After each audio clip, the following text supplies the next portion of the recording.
Imagine a place in the universe where the laws of physics simply break. A place so powerful that time itself slows down, light vanishes, and anything that crosses a certain boundary is lost forever. No turning back, no escape.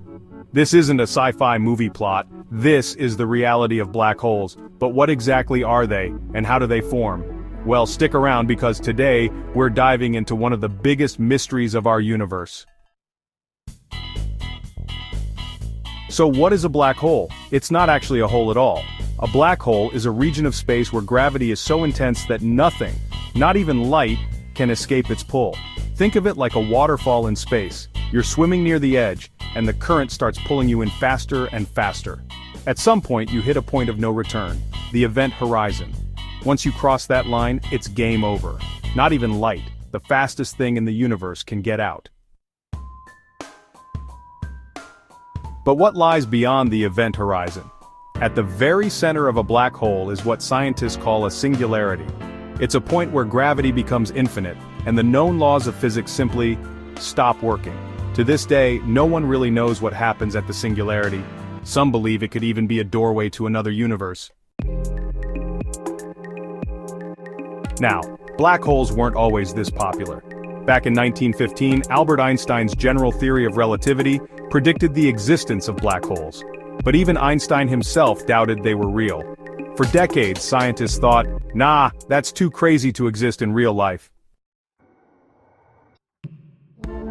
But in the 1960s, everything changed. Astronomers found something strange, a star in the constellation Cygnus behaving in a way that couldn't be explained.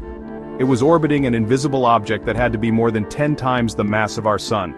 That object? A black hole, Cygnus X1, one of the first black holes ever confirmed.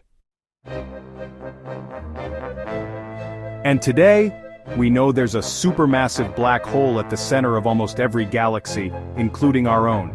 The one at the center of the Milky Way, it's called Sagittarius A*, and it's about 4 million times the mass of our sun. But how do black holes form? They're born from the death of massive stars. When a star runs out of fuel, it collapses under its own gravity. If the star is big enough, about 20 times the mass of our sun, it doesn't stop collapsing. Instead, it shrinks into an incredibly dense point, creating a black hole. There are different types of black holes too. Stellar black holes are formed from collapsing stars, while supermassive black holes, millions or even billions of times the mass of our sun, sit at the center of galaxies. And some scientists believe primordial black holes might have formed right after the Big Bang. Interestingly, the idea of something like a black hole has existed in ancient myths long before modern science.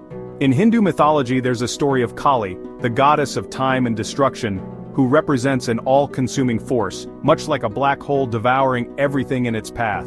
And in Norse mythology, the endless abyss of Ginnungagap is described as a cosmic void where creation and destruction meet. It's almost as if ancient people were trying to describe the same cosmic forces we study today. But why should we care about black holes? Well, they're not just cosmic vacuum cleaners. Black holes actually shape the universe around them. They play a key role in galaxy formation, help scientists understand the nature of time and space, and might even hold the answers to the universe's greatest mysteries, like where we came from and where we're headed. So, what happens if you fall into a black hole? Will you get stretched into a spaghetti noodle, or could it be a wormhole to another universe? We'll explore that wild possibility in the next video. If you're curious about the secrets of the universe, like this video, comment below and subscribe. Trust me, you don't want to miss what's coming next.